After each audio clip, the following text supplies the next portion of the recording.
مجھے کسی نے گیتا کی ایک آسان ٹرانسلیشن بھیجی، جو میں نے پڑھنی شروع کی تو دروازے کھلتے گئے، کھڑکیاں کھلتی گئیں، اور بیسک سوال یہ تھا میرے ذہن میں کہ اللہ نے سب کو پیدا کیا ہے، اور اللہ بہت ہی رحیم ہے، کریم ہے، بہت ہی کائنڈ ہے.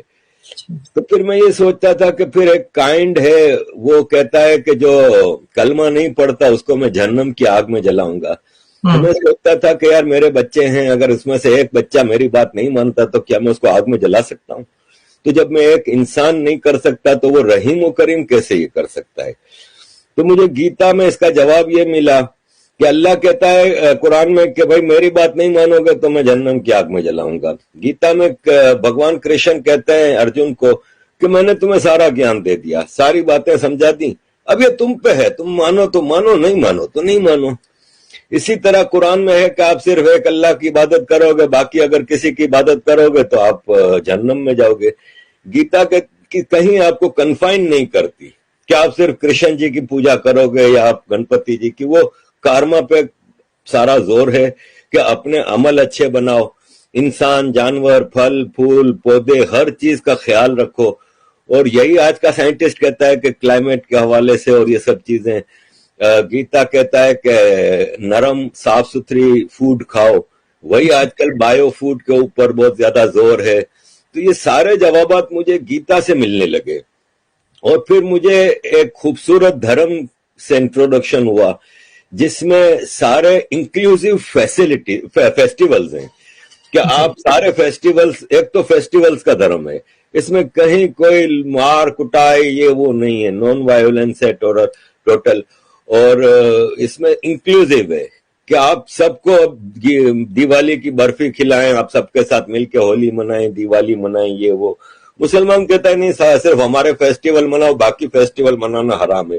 اس طرح کی کئی چیزیں مجھے کئی سیکھ ملی جس سے مجھے یہ فیل ہوا کہ یہ جو ہندو دھرم ہے نا، سناتن فلسفی، یہ ایسا نہیں ہے جیسے ابراہمک ریلیجن میں ہے کہ ایک آدمی آتا ہے اور کہتا ہے کہ میں جی ہوں پروفٹ، مجھے اللہ نے بھیجا ہے اور مجھے یہ کتاب دی ہے اور یہ آسمان سے اتری ہے اور یہ رولز آف لائف ہیں، یہ اپنے ہر حالت میں فالو کرنے اور تلوار کے زور پہ. جبکہ سناتن 50,000 سال کے ایوولوشن سے بنا ہے، اور یہ ایک دن میں ایک کتاب میں ایک آدمی نے آ کے نہیں دیا ہے. اس میں وید آئے، پرانے آئے، گیتا، رامائن، اس میں مختلف دور میں مختلف سیکھ دی گئیں، اور ایک بیسک آئیڈیولوجیکل فیض ڈیولپ ہوا جس میں کہیں بھید بھاؤ نہیں ہے. ٹھیک ہے، بعد میں کوئی کہتا ہے کاسٹ سسٹم آیا، یہ سب پولیٹیکل ہے.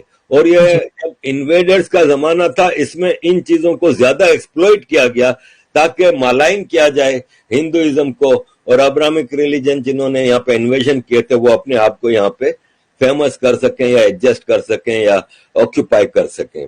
تو باقی ادروائز میں نے دیکھا ہے کہ جیسے عورتوں کے حوالے سے سب سے زیادہ مجھے مشکل یہ آتی ہے کہ دیکھیں دنیا کی 50% پاپولیشن ہے نا، وہ عورتیں ہیں، لیڈیز ہیں، فیمیل ہیں، مہیلائیں ہیں.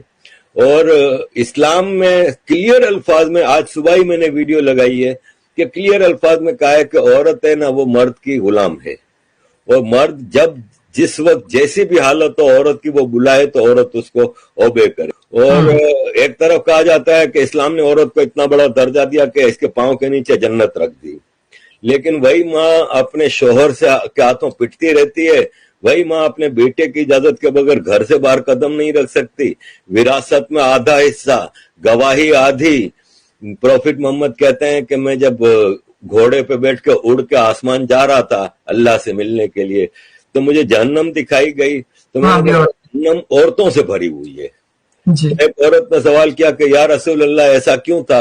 تو بولے اس لیے کہ وہ اپنے شوہر کی بات نہیں مانتی، یعنی غلامی کرو تو تم لوگ تو 50% پاپولیشن کے رائٹس تو ویسے ہی ختم ہو گئے. جبکہ ہندو دھرم میں دیویاں ہیں عورتیں، مسلمانوں میں کوئی دیوی نہیں ہے، لیکن ہندو دھرم میں دیویاں ہیں.